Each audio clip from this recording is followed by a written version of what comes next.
মতিউর রহমান সাহেব হযরতকে তিনার মূল্যবান বাত পেশ করার জন্য ইন্তেজামিয়া কমিটির পক্ষ থেকে অনুরোধ করছি।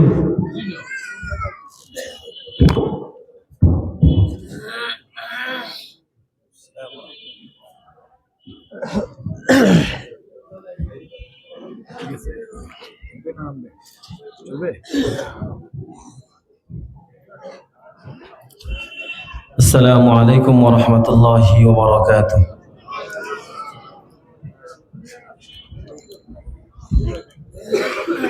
الحمد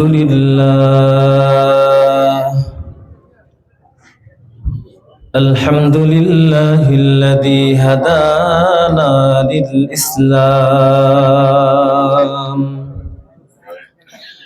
الذي نزل القرآن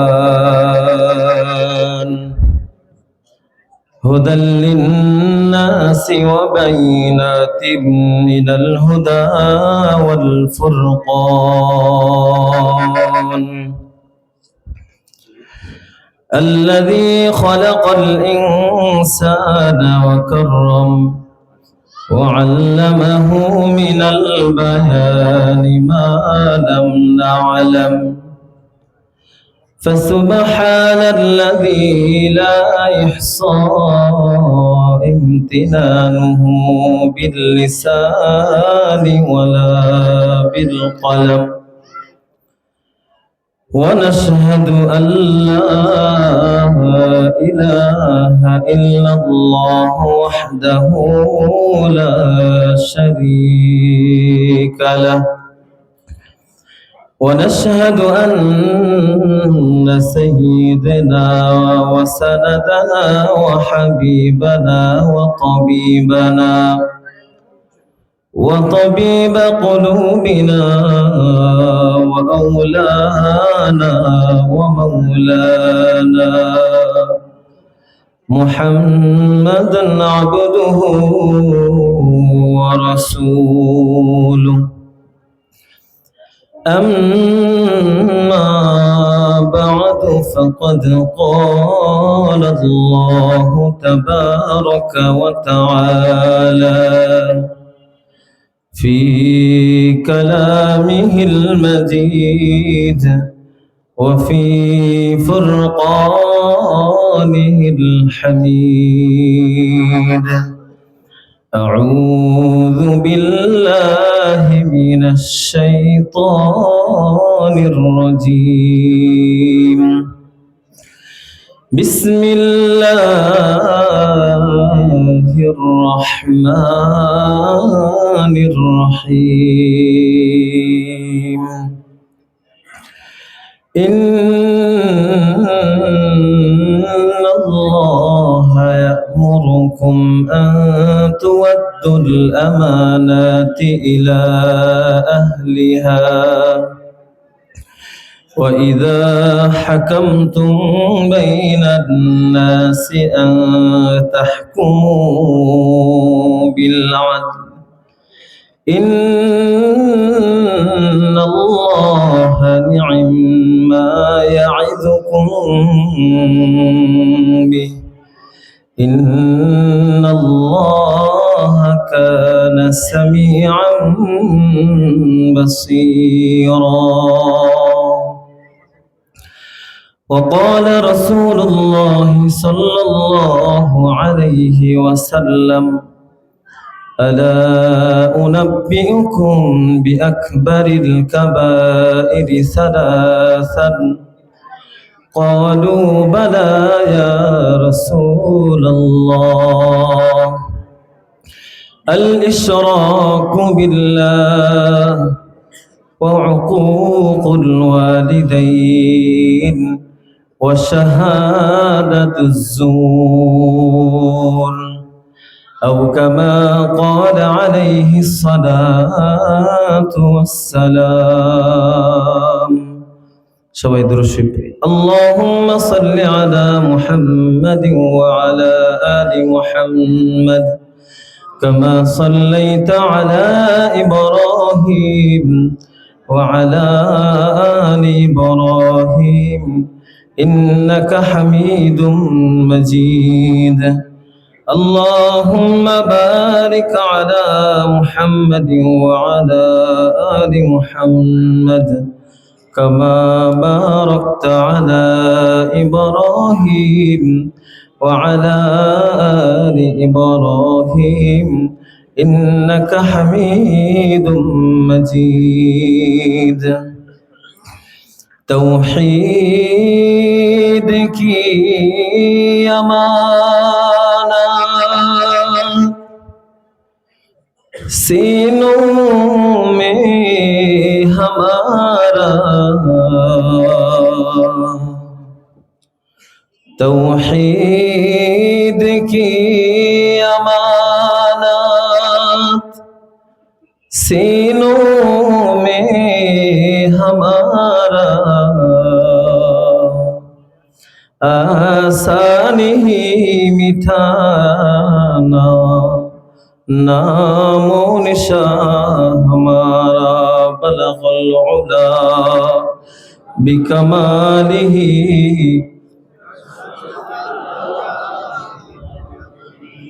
हसनत जमीउ खिसालिही मुहम्मद ने आकर कुफ्र को मिटाया मुहम्मद ने आकर कुफ्र को मिटाया कुफ्र को मिटाकर सदाकत को बताया আলহামদুলিল্লাহ মহান রব্বে কারীমের দরবারে অসংখ্য গণিত শুকরিয়া যে মহান রব্বুল ইজ্জত আমাদেরকে এই পবিত্র মাহফিলে দ্বীনি মজমায় আল্লাহ তাআলা আমাদেরকে দ্বীনি কথা শোনার জন্য আল্লাহ তাআলা আসার তৌফিক দান করেছেন এই জন্য সকলে অন্তরস্থল থেকে শুকরিয়া আদায় করি আলহামদুলিল্লাহ মুহতারাম হাজিরিন আপনাদের খেদমতে কোরআনে কারীমের একটি আয়াত তেলাওয়াত করেছি আল্লাহ রাসূলের একটি হাদিস পেশ করেছি আল্লাহ চাহিত অল্প সময়ের মধ্যেই কিছু আলোচনা করব আল্লাহ তাআলা আমাদের সবাইকে যে বিষয়গুলো আলোচনা করা হবে তার উপর আমলের তৌফিক দান করুক সকলে বলে আমিন ইসলাম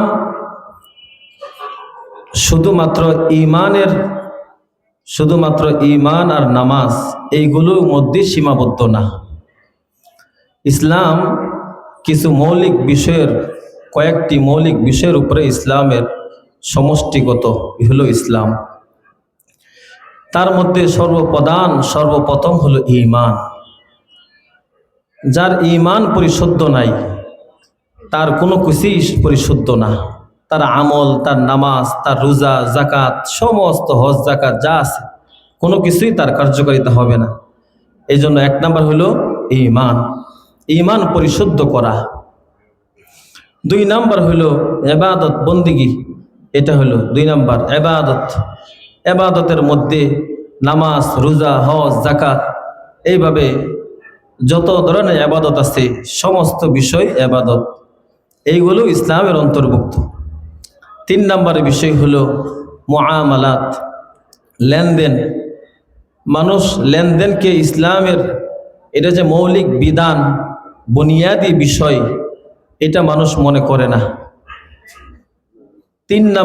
চার নাম্বার হলো মুআশারাত মানুষের সাথে চলাফেরা কথাবার্তা মানুষের আচার আচরণ কার সাথে কার কেমন ব্যবহার হবে কার আচরণ কেমন হবে সেই বিষয়ে ইসলামের একটি গুরুত্বপূর্ণ বিষয় হলো এটা 5 নাম্বার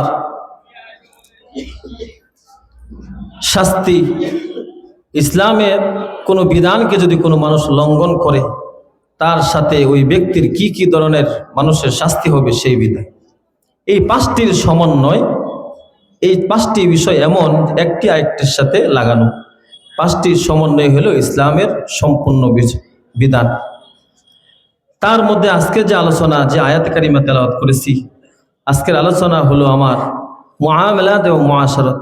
লম্বা বিষয়, লম্বা সময় আলোচনা, সময় সংক্ষিপ্ত, অল্প সময় ইনশাল্লাহ আমরা কথা শেষ করব। মুআমালাত এটা এমন একটি গুরুত্বপূর্ণ বিষয়, একজন মুসলমানের গোটা জিন্দিগির মধ্যে মুআমালাতের বিষয়টা এত বেশি গুরুত্বপূর্ণ। এই মুআমালাত, লেনদেন, মানুষ এটা ছাড়া কোনোভাবেই চলতে পারবে না। শুধু দুনিয়ার জীবন জীবিকার জন্যই না, ইবাদত বন্দিগি করতে গেলেও মুআমালাতের, লেনদেনের বিকল্প কোনো কিছু নাই।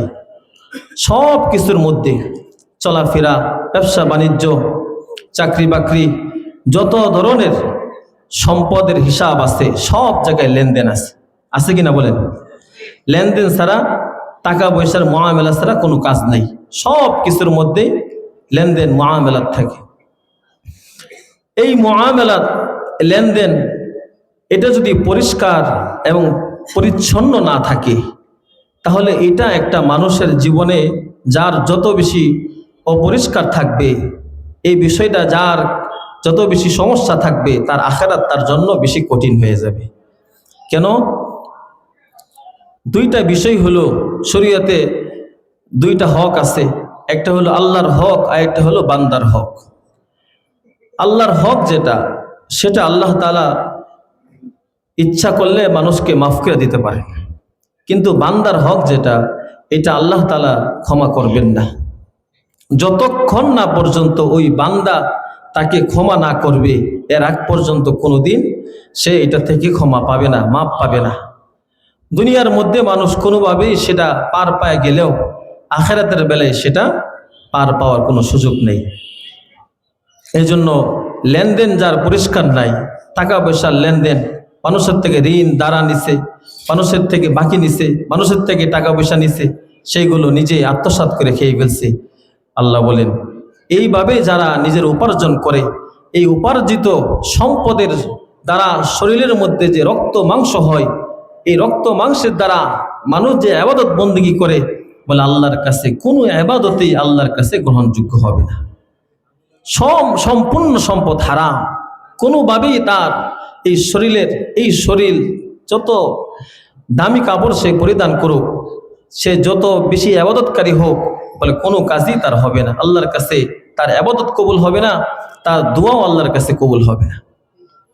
এই জন্য দুনিয়ার থাকতে যে যত বেশি কষ্টই থাকুক, আল্লাহর বিধান হলো এটা, দুনিয়াতে কষ্ট করো, তবে আল্লাহর বিধানের বাহিরে চলো না। মানে হারাম উপার্জন করে, হারাম বক্ষণ করে দুনিয়ার থেকে বিদায় নিও না, তাহলে আখিরাতে তোমার কোনো ছাড় হবে না। এই জন্য আল্লাহ তাআলা বলেন,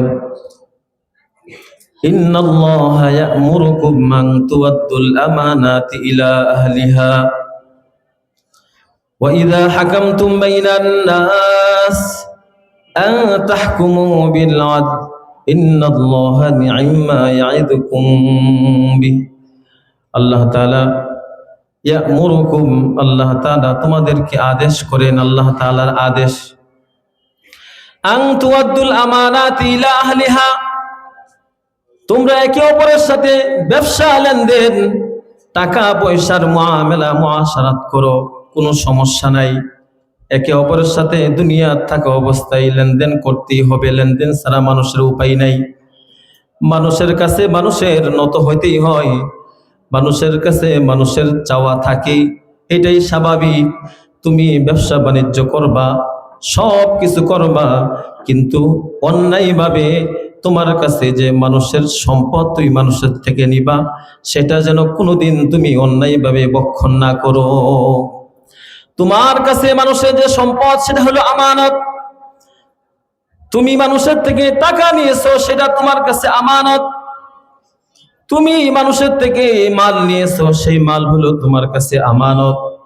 তুমি মানুষের কাছ থেকে যে কোনোভাবে তুমি মানুষের সম্পদ তোমার কাছে রেখেছে, তুমি সেই সম্পদ নিয়েছো, সব সম্পদ, সব বিষয় হলো তোমার কাছে আমানত। আল্লাহ বলেন, এই আমানত আল্লাহ আমি তোমাদেরকে আদেশ করলাম, তোমরা এই আমানত তার আহাল, তার যে হকদার, তার কাছে তোমরা পৌঁছায়া দাও। মানুষ যদি মানুষের সম্পদ অন্যায়ভাবে ভক্ষণ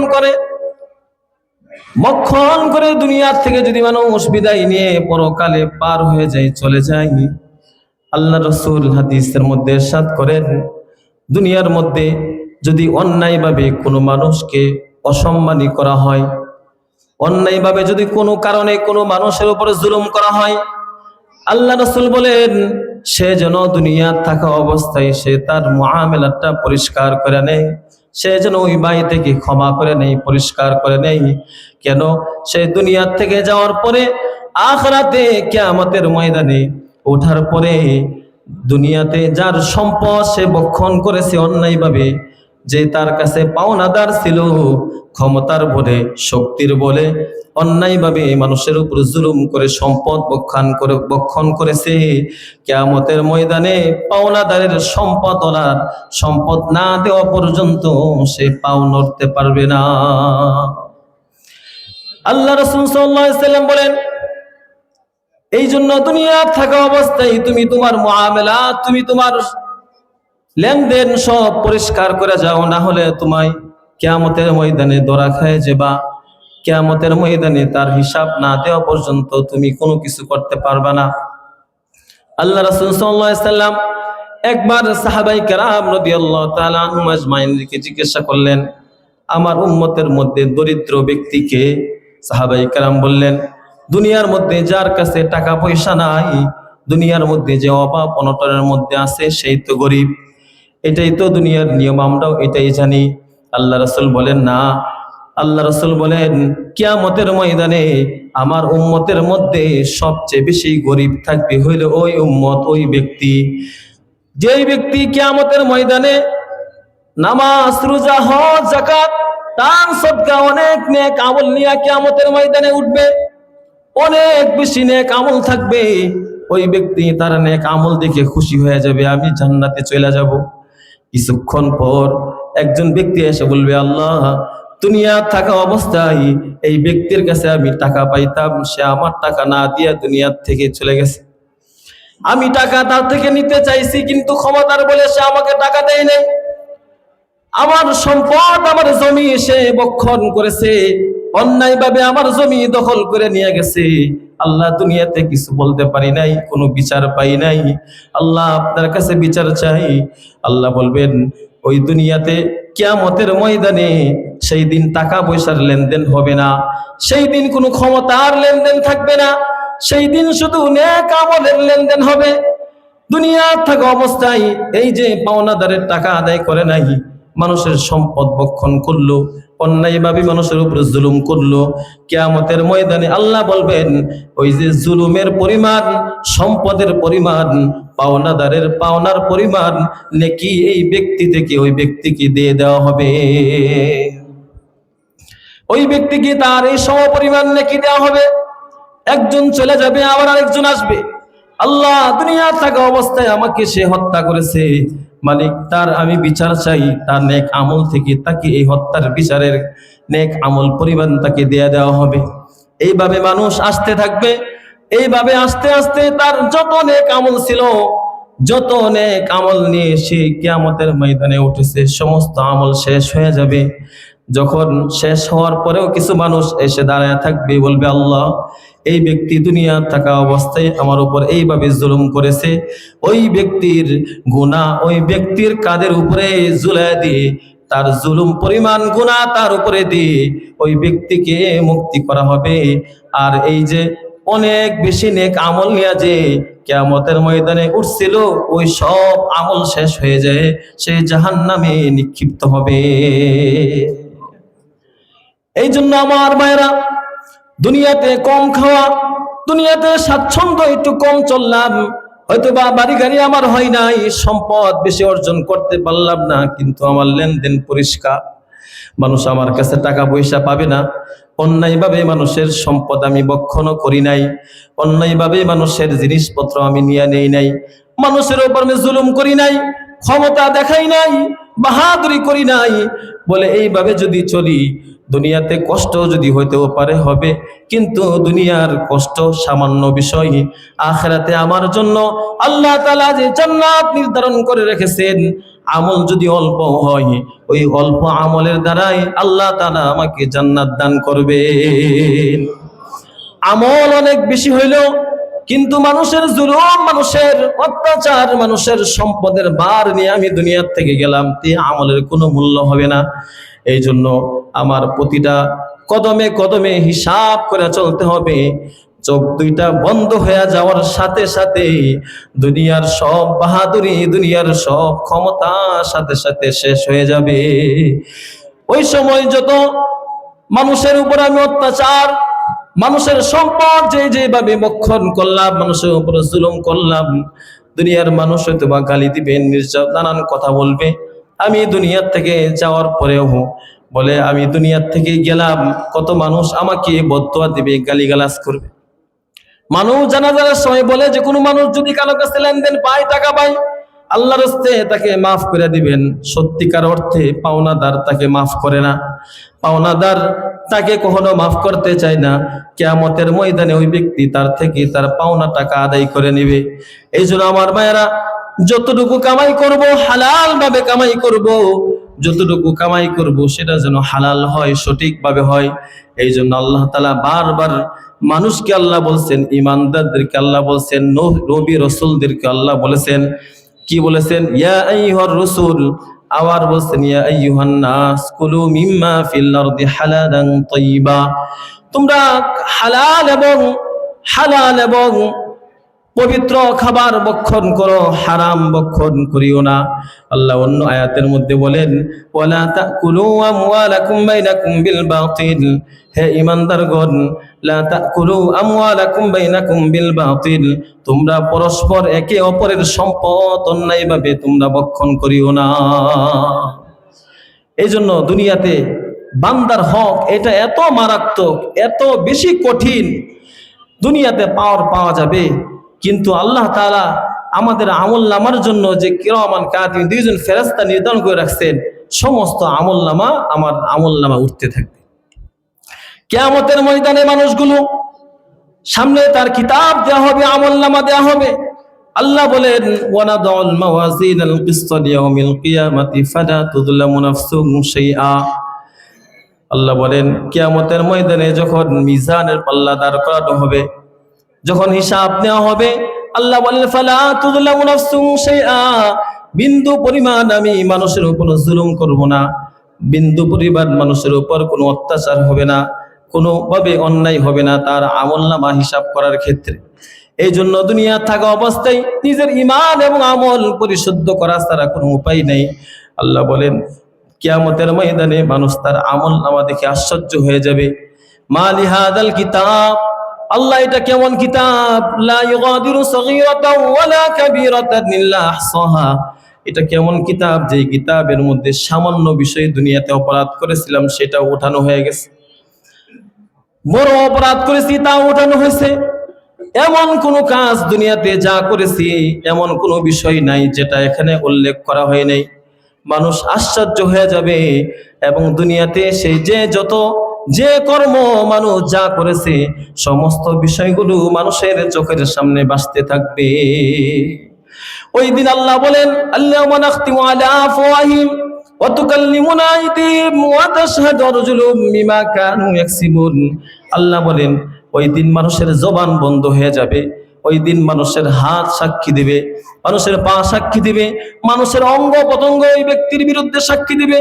আল্লাহ, এই ব্যক্তি দুনিয়া থাকা অবস্থায় এইভাবে তার জীবনকে পরিচালনা করেছে, আমার জবানকে এইভাবে ব্যবহার করেছে, জবান দিয়ে অন্যায়ভাবে অন্যায় কথা বলেছে, মানুষকে গালি দিয়েছে, হাত দিয়েছে, মানুষের উপর জুলুম করেছে, অন্যায় করেছে। পা সাক্ষী দিবে, মালিক এই পা দিয়ে সে অন্যায় কাজ করেছে। এইভাবে তার প্রতিটা অঙ্গ প্রত্যঙ্গ তার বিরুদ্ধে আল্লাহর সামনে সাক্ষী দিবে।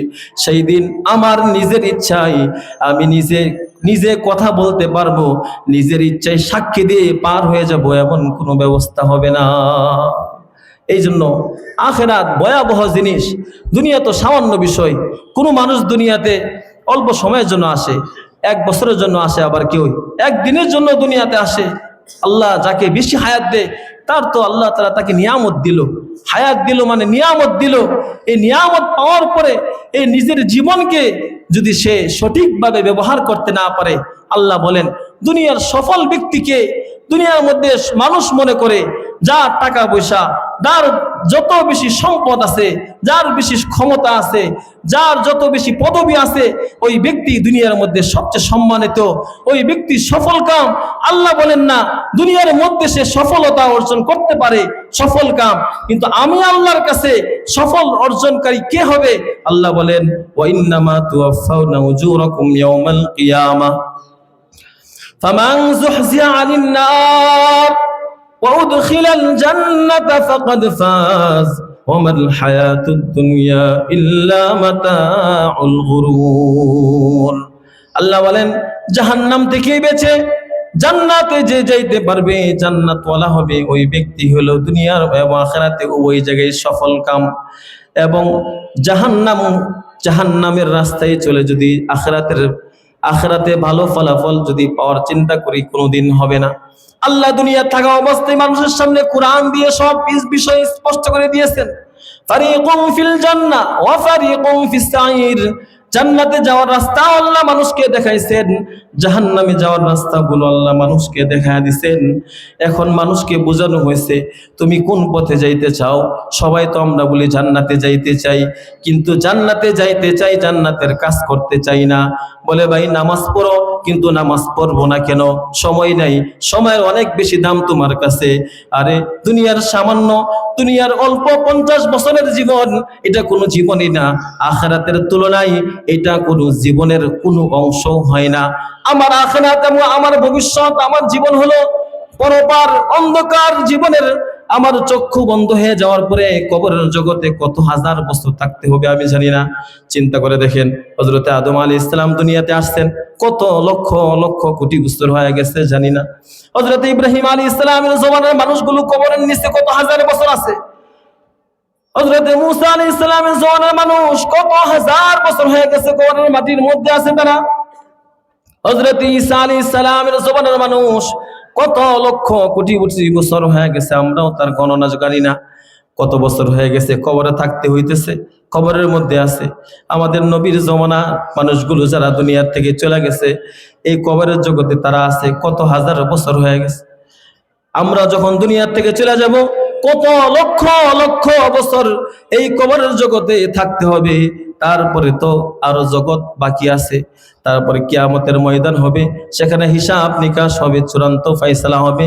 ওই দিন হবে চূড়ান্ত আনন্দের বিষয়। এই জন্য আমার সফর, আমার লম্বা সময়ের জন্য সামান্য জিন্দেগিকে কাটায় নিতে হবে ভাই। যদি এই সময়টা যদি কাজে না লাগাই, সময়টা যদি আমার লম্বা সময়ের জন্য যদি সেটা প্রস্তুতি গ্রহণ করে না নিয়ে যাইতে পারি, আমার মতো নির্বোধ, আমার মতো বোকা পৃথিবীর মধ্যে আর কোনো মানুষ হবে না। এই জন্য আমি কামাই করব, সেটা যেন হালাল হয়। আমি আমার মালিকের সমস্ত ইবাদত আমার সামনে সবার আগে থাকবে। তারপরে দুনিয়ার আল্লাহ বলেন তুমি সময়ের জন্য নামাজ পড়তে পারো না, আল্লাহ বলেন তুমি সময়ের জন্য আল্লাহ আমার ইবাদত তুমি করতে পারো না, নাফরমানি করো। আল্লাহ বলেন যেই রিজিকের জন্য আমার নাফরমানি করলা, সময় নষ্ট করলা, আল্লাহ বলেন আমি তোমার কাছে রিজিক চাই না, আমি তোমার কাছে রিজিক চাই না, রিজিক তো আমি আল্লাহ তোমাদেরকে দান করব। রিজিক কে দান করবে? আমি আর আপনি যত চেষ্টা করি, যত বেশি দুনিয়ার পিছে দৌড়াই, আমার আর আপনার ভাগ্যে যেই পরিমাণ রিজিক আল্লাহ দিয়ে রাখছেন, যা হবে এর থেকে এক চুল পরিমাণ সম্পদ দুনিয়ার মধ্যে আমরা ভোগ করতে পারবো না। এখন আপনি আর আমি দৌড়াইতে থাকি, যত বেশি দৌড়াইবো আল্লাহ বলেন দুনিয়ার পিছে যত দৌড়াইবা তত পেরেশানি আমি তোমাকে দিব। দৌড়াইবা যত, দুনিয়া কামাই করবা, দুনিয়া তোমার থেকে দৌড়াইবে, তোমাকে যত বেশি অপমানিত করবে, অপদস্থ করবে। যে সম্পদের জন্য আল্লাহর নাফরমানি করলা, যে সম্পদের জন্য আল্লাহকে পরোয়া করলা না, দুনিয়াকে চিনলা, দুনিয়ার জন্য সব করতে নিজের জীবন বিসর্জন দিয়ে দিলা, এই জীবন, এই দুনিয়া তোমাকে ছাড় দিবে না। লক্ষ বছর যদি তুমি হায়াত পাও, লক্ষ বছর পরে হলেও তোমাকে দুনিয়ার থেকে যাইতেই হবে। কথা বলেন ঠিক কিনা? এই জন্য দুনিয়া হলো একটা স্বার্থপর দুনিয়া। মানুষ বলে আমি দুনিয়ার জন্য সব করলাম, কিন্তু দুনিয়া বলে আমি তো দুনিয়ার মধ্যে সবচেয়ে বেশি স্বার্থপর। আমার জন্য এই দুনিয়ার জন্য আমার জন্য কোনো কিছু করা লাভ নাই। যত বেশি করবা, পৃথিবীর মধ্যে যত ক্ষমতাসীন ক্ষমতাধর যত মানুষ ছিল, রাজা বাদশাহ ছিল, তারা পৃথিবীকে যারা শাসন করেছে তারাও দুনিয়াতে বাঁচতে পারে নাই। তুমি দুনিয়াতে যত কিছু বাহাদুরি করো, আমি তোমাকে ছাড় দিব না। কত সুন্দরী দুনিয়ার মধ্যে ছিল, কত ক্ষমতার অধিকারী ছিল, এই কবরের মাটি তাদেরকে রেজা রেজা বানায় দিছে। একদম কাপড়টা পর্যন্ত রাখে নাই, শরীরের হাড়গুলো কাপড়গুলো পর্যন্ত মাটি খেয়ে ফেলেছে। এই জন্য আজকে হঠাৎ যে কোনো মুহূর্তে আমরা কত সময় কত মানুষকে দেখি আমাদের পিছনে নামাজ পড়ছে, পরের ওয়াক্তে এশারের নামাজ পড়ছে, ফজরের নামাজের পরে শুনলাম ব্যক্তি আর নাই। হয় না এমন? বাজারে আলোচনা করলেন, দোকানে আপনার সাথে দেখা হইলো, বাসাতে আপনার সাথে টেলিফোনে কথা হয়েছে রাতের বেলায়, কিছুক্ষণ পরে শুনলেন ওই ব্যক্তি আর দুনিয়াতে নাই। কে প্রস্তুতি থাকে? মৃত্যু এত বেশি আমাদের কাছে থাকে, এত বেশি নিকটে থাকে, কোনোভাবেই বোঝার কোনো অবস্থা নাই।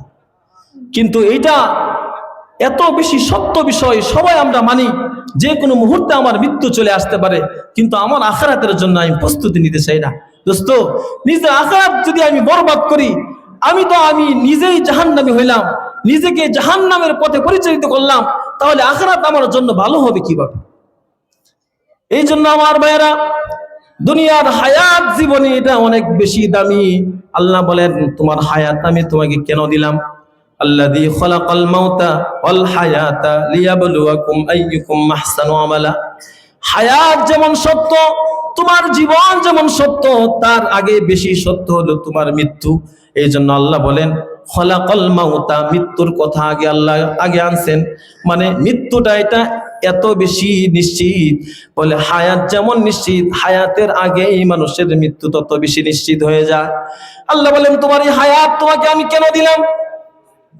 খালাকাল মাউতা ওয়াল হায়াতা লিয়াবলুয়াকুম আইয়ুকুম আহসানু আমালা। আমি তোমাকে হায়াত দিলাম এই জন্য, তোমার পরীক্ষা নেওয়ার জন্য, তুমি দুনিয়ার থাকা অবস্থায় কেমন আমল করে তুমি তোমার মালিকের সন্তুষ্টি নিয়ে দুনিয়ার থেকে যাও।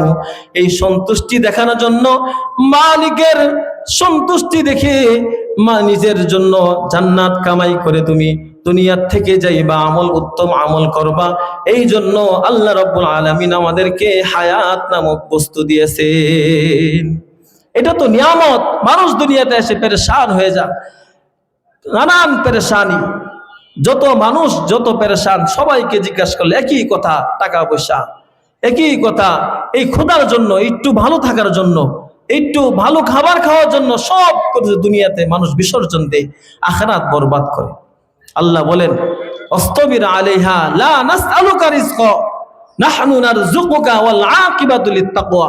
আল্লাহ বলে, আমি তোমার কাছে রিজিক চাই না, আরে রিজিক তো আমি আল্লাহ তোমাকে দান করব। মাটির নিচে আল্লাহ তাআলা রিজিক অফুরন্ত রিজিক দিয়ে দিছে। আল্লাহ তাআলা যুগে যুগে রিজিককে আল্লাহ আরো বৃদ্ধি করে দিবেন। মানুষের সংখ্যা যত বাড়বে আল্লাহ তত বেশি রিজিক বাড়ায়া দিবেন। আগের জমানায় মানুষ কম ছিল, পতির জায়গা বেশি ছিল না, জায়গা জমি বেশি ছিল, মানুষ কম ছিল, তখন অভাব বেশি ছিল, মানুষ খাইতে পারতো না, মানুষের খাদ্য ছিল না। কিন্তু জায়গা বেশি থাকলেই তো রিজিক বেশি থাকবে সেটা না। এখনের জমানায় মানুষ বেশি কিন্তু জায়গা কম। এক টুকরো জায়গা থাকলে সেখানে মানুষ ঘর বাড়ি বসবাসের জন্য মানুষ করে। মানুষের জমি জমা এখন মানুষ কমে যাইতেছে, কিন্তু মানুষের সম্পদ কমতেছে, জায়গা কমতেছে। কিন্তু আল্লাহ তাআলা আগের জমানায় যে পরিমাণ রিজিক দিতেন, এখন এক ফসলে আল্লাহ তাআলা তার থেকে বেশি দিয়ে দেয়। এটাই তো মানুষের বরকত। এইভাবে আস্তে আস্তে সময় যাইতে থাকবে, কিয়ামত ঘনায় আসতে থাকবে, আরো মানুষ আসতে থাকবে, মানুষের উপস্থিতি আরো বাড়বে। এইভাবে একসময় কিয়ামত হবে, দুনিয়া শেষ হয়ে যাবে। এই জন্য আমার ভাই, দুনিয়ার থাকা অবস্থায় নিজের ঈমান আর আমলকে যদি না বানায় নিয়ে যাইতে পারি, নিজের লেনদেন, টাকা পয়সা, স্বচ্ছতা, এটা যদি সুন্দরভাবে করে না যাইতে পারি, কিয়ামতের ময়দানে কোনোভাবে ছাড় পাওয়া যাবে না। হাদিসের মধ্যে আসছে, হযরত আব্দুল্লাহ ইবনে মাসউদ রাদিয়াল্লাহু তাআলা আনহু বলেন, আল্লাহ রাসূল সাল্লাল্লাহু আলাইহি ওয়াসাল্লাম ইরশাদ করেন, 5টা বিষয় মানুষ এর উত্তর না দেওয়া পর্যন্ত, হিসাব না দেওয়া পর্যন্ত কিয়ামতের ময়দানে একটা পাও নড়তে পারবে না। পাঁচটা জিনিসের হিসাব না দেওয়া পর্যন্ত মানুষ কিয়ামতের ময়দানে তার একটা পাও সে নড়াইতে পারবে না, ক্ষমতা থাকবে না। এক নাম্বার বিষয় হলো আল্লাহ তাআলা মানুষকে তার জীবন সে কিভাবে পরিচালনা করে সেই সম্পর্কে আল্লাহ তাআলা তাকে জিজ্ঞাসা করবে। তুমি তোমার হায়াত দিলাম, তোমাকে দুনিয়াতে এত লম্বা সময় তোমাকে সময় দিলাম, এই লম্বা সময়টা তুমি কিভাবে কাটাইলা, কিভাবে তুমি তোমার সময়টা কাটাইছো, হায়াত শেষ করেছো। এই জন্য আল্লাহ তাআলা সর্বপ্রথম তার হায়াত সম্পর্কে, তার জীবন সম্পর্কে তাকে প্রশ্ন করবে আল্লাহ তাআলা। এই জন্য আমার ভাই, দুনিয়ার থাকা অবস্থায় আমি নিজে কিভাবে সময় ব্যবহার করতেছি, নিজের জীবনটা কিভাবে পরিচালিত করতেছি, কোনো মানুষ আমাকে বাধা দেবে না অন্যায় করলে, কিন্তু সবকিছু আমার আর আপনার রেকর্ড হচ্ছে। সব কিছুর হিসাব দিতে হবে কার কাছে বলেন? আল্লাহর কাছে সব কিছুর হিসাব দিতে হবে। হিসাব না দেওয়া ছাড়া কোনো উপায় আমাদের হবে না, কোনোভাবে আমরা পার পাইতে পারবো না। এই জন্য আল্লাহ এক নাম্বার প্রশ্ন করবেন, তুমি তোমার জীবনকে কিভাবে পরিচালিত করেছো, কিভাবে তুমি তোমার হায়াতকে শেষ করেছো। এই জন্য আমি চিন্তা করি, আজকে যদি আমার হায়াত শেষ হয়ে যায়, 20 বছর হয়ে গেছে, 30 বছর, 50 বছর পার হয়ে গেছে, এত লম্বা সময় কত রাকাত নামাজ, কত ওয়াক্ত নামাজ কাজা হয়ে গেছে, কত নাফরমানি মালিকের করলাম। আল্লাহ যদি প্রশ্ন করেন, এর হিসাব আমি কি দিব? এই জন্য প্রতিটা মুহূর্তে অপেক্ষা করার সুযোগ নাই। এখনই মনে মনে তওবা করো, ইস্তেগফার করো এবং নিজের জীবনকে সুন্দরভাবে পরিচালনা করার জন্য এখনই নিয়ত করতে হবে। নিয়ত করতে পারি না ইনশাআল্লাহ? সবাই এই দুনিয়াতে আপনি নামাজ না পড়েন, আপনি দুনিয়াতে বসে থাকেন, অন্যায়ভাবে চলেন, আপনাকে বাধা দিবে না। সময় যাবে, আমার যদি ভালোভাবে নিজের জীবনটা পরিচালিত করেন, তারপরেও সময় যাবে। সময় বসে থাকবে না আমার আর আপনার জন্য, কিন্তু আমার আর আপনার সময়টা, আমার আর আপনার জীবনটা হবে আমার জন্য। আমি নিজে আমার জীবনকে জাহান্নামী বানাইলাম, আমি নিজেকে জান্নাতি বানাইতে পারবো, আমার উপরে সব। এই জন্য বাধা দেওয়ার কেউই থাকবে না। নিজের জীবনকে আমরা সবাই ভালোবাসি, আখিরাতের শাস্তি থেকে যদি বাঁচতে চাই, তাহলে নিজের জীবনকে দুনিয়ার থাকা অবস্থায় ঈমান আর আমল এবং যত আহকামাত আছে আল্লাহ তাআলা সব কিছু দিয়ে নিজের জীবনকে সাজাইতে হবে, এছাড়া আর কোনো বিকল্প নাই। এই হলো এক নাম্বার বিষয়, তোমার হায়াত, তুমি তোমার জীবন কোন রাস্তায় ব্যয় করেছো, কিভাবে তুমি তোমার জীবন শেষ করেছো। 2 নাম্বার বিষয় হলো যতটুকু তুমি ইলম শিখেছো তার উপরে কতটুকু আমল করতে পারছো, তার ইলম অনুযায়ী আমল হয়েছে কিনা, এই জন্য আল্লাহর কাছে হিসাব দিতে হবে। 3 নাম্বার, তুমি কিভাবে সম্পদ অর্জন করেছো, সম্পদ যে কামাই করলা, কিভাবে সম্পদ অর্জন করলা, সম্পদটাকে হালাল ভাবে অর্জন করেছো কিনা, সম্পদের মধ্যে হারাম আছে কিনা। দুনিয়ার তো কেউই জানে না সম্পদের হারাম সম্পর্কে, সন্তানও জানে না। ঘরের বিবির কাছে লুকানো যাবে, কিন্তু মালিকের কাছে লুকানো যাবে না। এই জন্য যারা সম্পদের মধ্যে, মালের মধ্যে কম দেয় ওজনে, আল্লাহ বলেন ওয়াইলুল লিল মুতাফফিফিন আল্লাযীনা ইযা কালু আলান নাস ইস্তাওফুন ওয়া ইযা কালুহুম আও ওয়াজানুহুম ইখসিরুন। বলে যারা মাপে কম দেয় তারা ধ্বংস হোক। আল্লাহ বলেন, একটা সূরা নাজিল করছে, যারা মাপের মধ্যে ওজনে যারা কম দেয়, তারা কি করে? যখন মানুষ থেকে তারা সম্পদ নেয়, কোনো মাল মানুষ থেকে নেয়, তখন তারা পরিপূর্ণ ওজন করে নেয়, মানুষের থেকে কম নেয় না। কিন্তু যখন মানুষকে তারা সম্পদ দেয়, কোনো জিনিস ওজন করে দেয়, তখন তারা সম্পদের মধ্যে কম করে দেয়। আবার কি করে? ভালো সম্পদের মধ্যে, ভালো মালের মধ্যে আবার কি করে? খারাপ মাল মিলে বিক্রি করে। এই যে ধোঁকাবাজি করলো, আল্লাহ বলেন ওয়ালা তাতাবাদ্দালুল খাবিসা বিত-তাইয়িব, আল্লাহ ইতিমের মাল বক্ষণ করো না তোমরা, ওয়াতুল ইয়াতামা আমওয়ালাহুম ওয়ালা তাতাবাদ্দালুল খাবিসা বিত-তাইয়িব। এই কথা বলতে গিয়ে আল্লাহ তাআলা একটা ব্যবসার মূলনীতি বলে দিবেন, বড় একটা কথা বলে দিবেন, ওয়ালা তাতাবাদ্দালুল খাবিসা বিত-তাইয়িব, ভালো সম্পদকে, ভালো জিনিসকে মন্দ জিনিসের সাথে মিলায়া বিক্রি করো না, মিলাইও না। মানুষ তো জানবে না, ক্রেতা বুঝবে না, কিন্তু তুমি তো জানো তুমি কি করতেছো। তুমি যদি অন্যায় করো, এই প্রতারণা করো, এটা আল্লাহ হারাম করছেন, তোমার জন্য নিষেধ করছেন। তুমি যদি মন্দ খারাপ মালকে ভালো বলে তুমি বিক্রি করো, তাহলে তোমার এই সম্পদ তোমার জন্য হারাম হয়ে যাবে। সম্পদ বিক্রি করে কসম করে আমরা বলি, আল্লাহর কসম করে বলি, ভাই আপনি আমার মনের মানুষ, আপনি আমার কাছের মানুষ, প্রিয় মানুষ, আমার এই জিনিসটা এত টাকা দামে আমি ক্রয় করেছি, অথচ সে যা বলছে পুরোটাই মিথ্যা কথা বলছে।